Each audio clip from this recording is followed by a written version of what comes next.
साहब जो बताया गया है कि बूंद समाई समुद्र में, हाँ, जानत है सब कोई। क्या बात है। और समुद्र समाना बूंद में, जानत बिरला कोई। बिल्कुल, ये इशारा कहां की तरफ है देखो।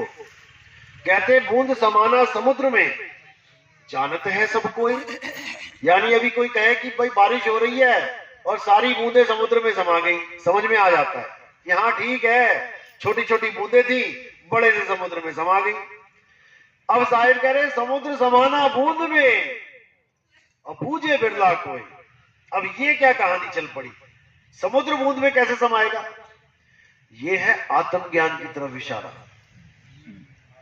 तुम्हारी आत्मा में वो पूर्ण परमात्मा बसता है, बूंद रूपी आत्मा में पूरा परमात्मा समा गया।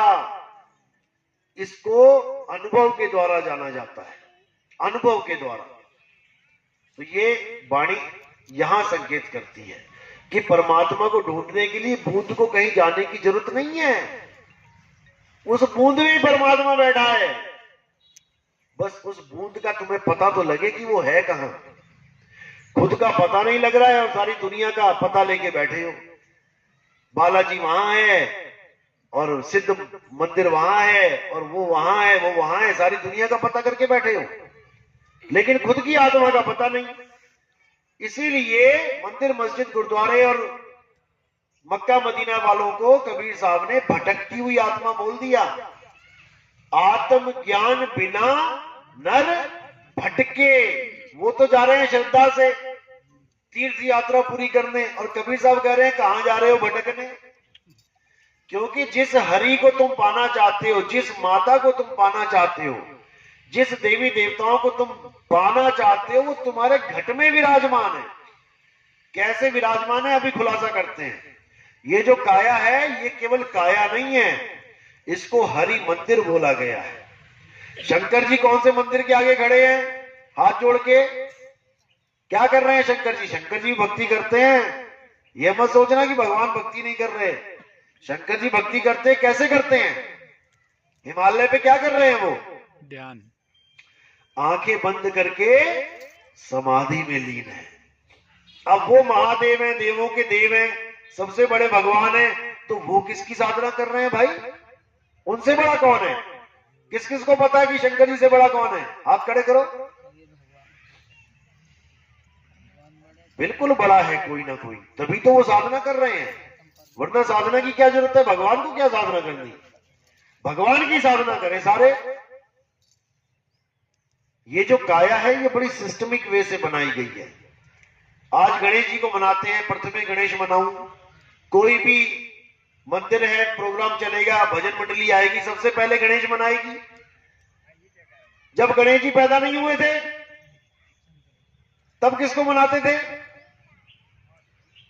जब गणेश जी पैदा नहीं हुए तब किसको मनाते? ये सब सांकेतिक ज्ञान है। ये हमारी काया है हर मंदिर, इसी काया में गणेश जी भी हैं, ब्रह्मा जी भी हैं, विष्णु जी भी हैं, शंकर जी भी हैं, आदि शक्ति दुर्गा भी है और अलख निरंजन भी है। लेकिन कहां है, कैसे मिले? हमारे शरीर में चक्र होते हैं, चक्रास। सबसे नीचे हमारा जो चक्र होता है वो मूलाधार चक्र होता है। मूलाधार चक्र होता है जहां से हम लैट्रिन करते हैं। वहां पर जो चक्र है उसको मूल चक्र गणेश जी का वास कहते हैं। उसका कार्य क्या होता है? फाटक को बंद करना और खोलना। देव गणेश जहां रूपा थानो, वहां पे थाना लगा रखा है। सबसे पहले गणेश जी की पूजा इसलिए होती है क्योंकि चाहे किसी भी धर्म का आदमी क्यों ना हो, हिंदू हो, मुसलमान हो, सिख हो, ईसाई हो, सबसे पहले वो गणेश को मनाएगा। कैसे मनाएगा? सुबह उठते ही कहां भागते हैं सारे? गणेश जी को मनाने के लिए भागते हैं। चाहे हिंदू हो, चाहे मुसलमान, चाहे सिख हो, चाहे ईसाई, सबसे पहले गणेश की मनाएंगे, नहीं तो काम खराब है। अब इस गणेश जी से ऊपर थोड़ा सा उठते हैं तो वहां पर हमारा स्वाद चक्र होता है। आप इंटरनेट पे देख सकते हैं हमारे शरीर में कमल कितने हैं। ये कमलों की बात कर रहा हूं मैं। तो गणेश जी के ऊपर ब्रह्मा जी का वास है, जहां हमारा लिंग चक्र है, स्वाद चक्र कहते हैं। वहां ब्रह्मा जी का क्या काम लगा रखा है, ड्यूटी? ब्रह्मा जी क्या करते हैं?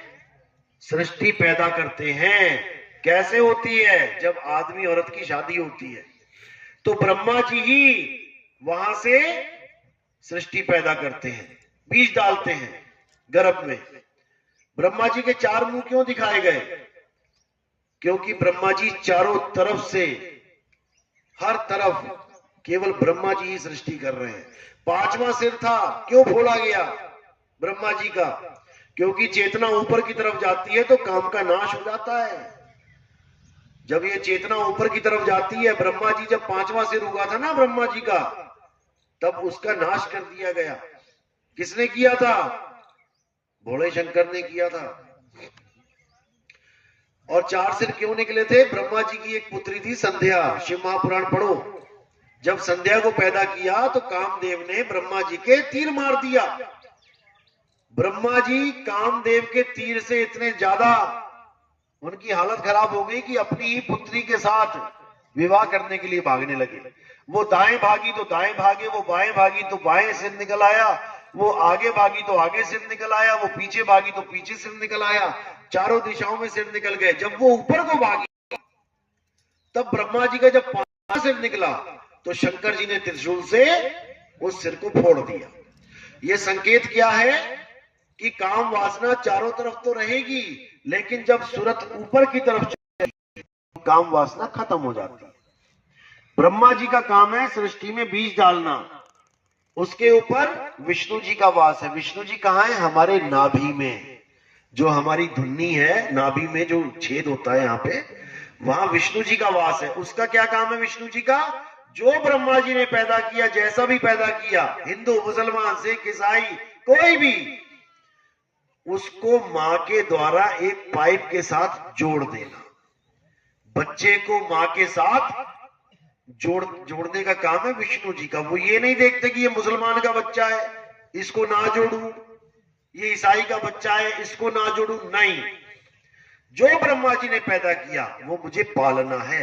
इसलिए ब्रह्मा जी को पैदा करने वाला देवता बोलते हैं, विष्णु जी को पालने वाला देवता बोलते हैं। और जब विष्णु जी पालना करके बच्चा बाहर आ जाता है तो उस जो पाइप होती है उसको काट दिया जाता है। यहाँ पता नहीं क्या बोलते हैं, हमारे यहाँ नाड़ू कहते हैं, यहाँ भी नाड़ काटना, नाड़ काटना, तो उसको काट देते हैं। अब जब उसको काट दिया तो विष्णु जी का कार्य खत्म नहीं हुआ, वो पाइप खत्म तो विष्णु जी का कार्य खत्म नहीं। अब तुम जो भी खाओगे मुंह से वो जाएगा यही विष्णु जी के पास, और वो उस खाने का रस निकालेंगे। रस निकाल के तुम्हारे शरीर में लग जाएगा, और जो अपच है, जो चीज पचेगी नहीं, यानी जो तुम्हारे शरीर के किसी काम की नहीं है, वो आगे गणेश जी को ट्रांसफर कर दी जाएगी। निकाल दे भाई इसको, तो गणेश जी उसको निकाल देंगे। अब विष्णु जी का काम पालने का हो गया। अब इसके ऊपर क्या है? हृदय चक्र। हृदय चक्र में किसका वास है? भोले शंकर का वास है। उनका जो डमरू है, वो डमरू क्या है? हमारे दिल की धड़कन, डम डम डम डम डम डम। और जब झगड़ा हो जाए किसी के साथ तो यही तांडव बन जाता है, डम डम डम डम डम डम। देखो दिल, कोई तुम्हें मारने आए या तुम मारने जाओ, दिल पे हाथ रख के देखना जरा, तांडव चल रहा होगा, या तुम मरोगे या वो मरेगा। जब तक हृदय कमल में भोले शंकर इस धड़कन को ना रोक दे, यानी संहार ना कर दे, तब तक इस दुनिया का कोई भी डॉक्टर तुम्हें डेथ सर्टिफिकेट नहीं दे सकता। तुम्हारे शरीर के सारे अंग काम करना बंद हो जाए, कोमा में चले जाओ तुम, दिमाग तक बंद हो जाए, अगर धड़कन चल रही है ईसीजी में, तो तुम्हें डेथ सर्टिफिकेट नहीं मिल सकता, क्योंकि शंकर जी ने संहार किया ही नहीं। अब शंकर जी ने संहार कर दिया तब तो मिल जाएगा डेथ सर्टिफिकेट। और जिलाओ इसको। इसके ऊपर क्या है? कंठ चक्र। यहां पर कौन है? माया का वास है। यहां आदि शक्ति दुर्गा, जिसको हम सावित्री भी कह देते हैं, रूप एक ही है मां के, तो सावित्री रूप में कंठ में विराजमान है। इसका क्या काम है? इसका काम है अपने पति की हर बात को ट्रांसलेट करके बोलना। आदि शक्ति दुर्गा, इसका पति कौन है? दुर्गा जी कि आप एक शेर के साथ खड़ी हैं, इनका पति कौन है? दुर्गा कोई पति नहीं बता पाता। ब्रह्मा के साथ सावित्री, विष्णु जी के साथ लक्ष्मी, शंकर जी के साथ पार्वती, सबकी जोड़ी बनी हुई है, लेकिन दुर्गा जी की जोड़ी क्यों नहीं है? और उनको बोला भी मां जा रहा है और अर्धकुमारी भी बोला जा रहा है, आदि कुमारी आदि व्याई, मां भी बोला जा रहा है, लेकिन उनका पति कौन है किसी को समझ में नहीं आ रहा। उनका पति कौन है? अलख निरंजन। ये जो अलख निरंजन है ये उनका पति है, लेकिन इसको आज तक किसी ने देखा नहीं है। नाम सब जानते हैं, नाम टीवी के माध्यम से, रामलीला के माध्यम से, या पुराने जोगी जति तपी सन्यासी चलते थे लाल चोले वाले, भगवे चोले वाले, ये घर घर में अलग जगाते चलते थे, अलख निरंजन। ये नाम हमने सुना, बहुत बार सुना, लेकिन आज तुम कहो कि किसी दुकान पे जाके अलख निरंजन का कैलेंडर लेके आए तो दुकान वाला भी सोच में पड़ जाएगा, भैया कौन सा कैलेंडर दूं इसे, क्योंकि सुना उसने भी ये नाम, लेकिन उसकी कोई शक्ल नहीं है, वो निराकार है। अलख निरंजन निराकार है, और उसी को संत मत में मन कहते हैं। मन, ये मन ही निराकार है, मन ही निर्गुण है। इस मन की घरवाली कौन है? माया।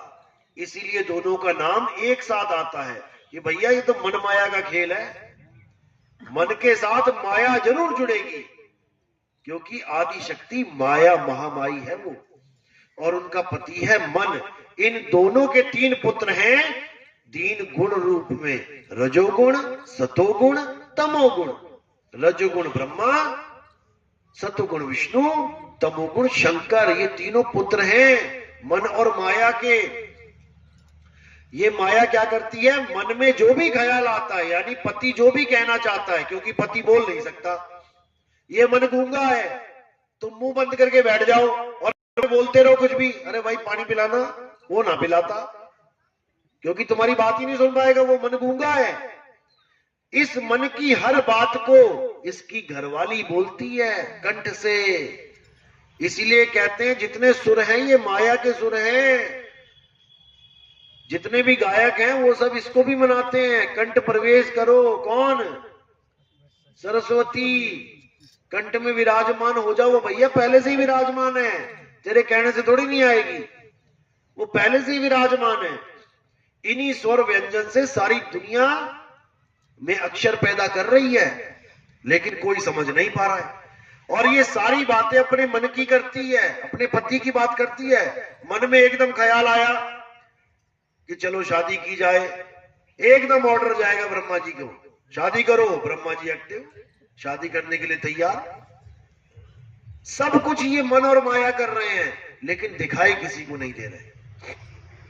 ये ब्रह्मा विष्णु महेश जी जिसकी साधना करते हैं वो मन है, अलख निरंजन है। ये मन इतना शातिर है कि सबके अंदर विराजमान है, और किसी के भी अंदर से प्रकट होके अच्छे और बुरे वचन बोल के सामने वाले की क्लास लगवा दे। जिसको हम कहते हैं गुस्से में आ गया कोई जप्पी तप्पी सन्यासी, बोला जा तेरे घर कभी बच्चा ना हो, ले हो गया काम। किसने बोला? मन ने बोला। यहां तक कि भगत से भगवान को श्राप दिलवा दे ये मन, इतना शातिर है। विष्णु जी को किसने श्राप दिया था? उन्हीं के परम भगत ने, नारद जी ने, कि हे विष्णु जा तू भी औरत के लिए तड़पे। और श्राप देने के बाद क्या क्या कह रहा है? ओहो हो, ये कैसा अनर्थ हो गया? किसने किया ये अनर्थ? मन ने। ये मन ही है जो के सारा खेल खेलता है, तुम्हें पता भी नहीं लगने देता, और तुम्हारे साथ रहता है 24 घंटे। अभी चाय पीने का मन करे तो किसका मन हुआ? तुम्हारा कि तुम्हारे मन का मन हुआ? ये साड़ी मेरे मन को भा नहीं रही, मेरा मन कर रहा है वो ले लूं। तुम्हारे साथ ही चिपका पड़ा है, और तुम्हें पता भी नहीं लगने दे रहा कि तेरे साथ ही बैठा हूं बेटा, और जितने काम तू कर रहा है मेरे ही मन के, तुझे तो पता ही नहीं तो तुझे क्या चाहिए। हर काम तो मेरा, जो मुझे चाहिए वो कर रहा है। 10 कपड़े पड़े हैं, नहीं मुझे अच्छा नहीं लग रहा जी, मेरा मन कर रहा है वो ले लूं। अरे तुझे क्या लग रहा है वो बताना, तेरे मन को छोड़। मन के बिना हम कुछ चुन भी नहीं सकते। ये मन ही अलग निरंजन है, इसी को समझना है। कबीर साहब कह रहे हैं मन के हारे हार है और मन के जीते जीत। कौन हारेगा कौन जीतेगा? तुम हारोगे, तुम जीतोगे, लेकिन तुम्हें पता तो लगे तुम हो कौन। तुम्हें तो ये लग रहा है मैं ये लड़की हूं, तुम्हें लग रहा है मैं लड़का हूं, जबकि कबीर साहब कह रहे हैं ये देव निरंजन, ये मन निरंजन, सकल शरीरा, ये मन ही बैठा है। ये मन ही साकार रूप लेके बैठा है, क्योंकि साकार और निराकार एक ही चीज है, दो नहीं है। आदि दुनिया साकार और आदि दुनिया निराकार में उलझी पड़ी है। शिव महापुराण उठा के देखो, शंकर जी के, शिव जी के 2 स्वरूप बोले गए हैं, एक साकार एक निराकार। तो अलग हुए। शरीर और ये मन एक ही, दोनों एक ही हैं। तुम ना शरीर हो ना मन हो, तुम आत्मा हो। लेकिन तुम्हें ऐसा कोई गुरु नहीं मिल रहा जो तुम्हें ये ज्ञान करवा दे कि तुम एक आत्मा हो, बल्कि तुमसे ही आदमी और औरत की पूजा करवा रहा है, तुमसे कपड़ों की पूजा करवा रहा है। अपनी फोटो खिंचवा लेता है, किसकी? अपनी, मतलब कपड़े की, और लगा दी सामने तुम्हारे। अब जाओ कपड़े को पूजो। आदमी और औरत कपड़े हैं। अगर कोई गुरु अपनी फोटो लगवा के कहता है अगरबत्ती लगाओ, धूप अगरबत्ती करो, तो तुम आत्मा की जगह कपड़े को पूजते चले गए सारी उम्र। अब जिसको पूजोगे वही मिलेगा, अंत मता सो गता। इसीलिए कृष्ण जी ने बार बार समझाया, भैया आत्मज्ञानी गुरु की शरण में जाओ। अध्याय 4 34वां श्लोक। हे अर्जुन, अगर तुम सत्य को प्राप्त करना चाहते हो तो ऐसे तत्वदर्शी, यानी कि जो तत्वों को जानता है, जो असत तत्व को भी जानता है और जो सत तत्व को भी जानता है, ऐसे तत्वदर्शी संत के शरण में जाओ और उनसे दंडवत सेवा करके उनसे सवाल करो, उनसे जान लो, उनसे अपना रूप ज्ञान लो कि महाराज आत्मा क्या है, कैसे प्राप्त किया। एक बार आत्म हो जाने पर कभी अज्ञान को प्राप्त नहीं होगे। तुम कभी नहीं ये सोचोगे कि सामने मेरा मामा है, मेरा दादा है, मेरा चाचा है, मेरा भाई है, मैं इनको कैसे मारूं, क्योंकि अर्जुन ने हथियार फेंक दिए थे। शरीर सोच रहा था ये मेरा दादा, ये चाचा, ये मेरा मामा। उसका मोह करने के लिए गीता में आत्मज्ञान कि ना मेरा मामा है ना चाचा है, मिट्टी है। तेरा मामा और चाचा तो आत्मा है, वो अजर अमर अविनाशी है। मिट्टी को मामा चाचा मत मान। आज हम मिट्टी को मां, मिट्टी को बाप मान के बैठे हैं। ये मिट्टी है जिसको हमने अपनी अम्मा समझ लिया है। हमारी अम्मा मिट्टी नहीं है, हमारा पिता परमात्मा है। हमारी कोई मां भी नहीं है। मां तो तब हुए जो हमें पैदा करे। आत्मा तो अजन्मा है, नित्य है, शाश्वत है, इसको कोई पैदा कर ही नहीं सकता। पैदा कौन होता है? शरीर पैदा होता है। ये शरीर की अम्मा है औरत, आत्मा की अम्मा नहीं है। इसलिए बुल्ले शाह ने कहा, बुल्ला की जाना मैं कौन। उसमें क्या बोला? ना मैं आदम हब्बा जाया, ना मैं अपना नाम तराया। मुसलमान ये सोचते हैं कि हमें आदम और हव्वा ने पैदा किया है। बुल्ले शाह ने इसका खंडन कर दिया कि आदम और हव्वा से मैं पैदा नहीं हुआ, मुझे कौन पैदा करेगा। लेकिन समझने की बात। चलो आज का सत्संग यही समाप्त करते हैं।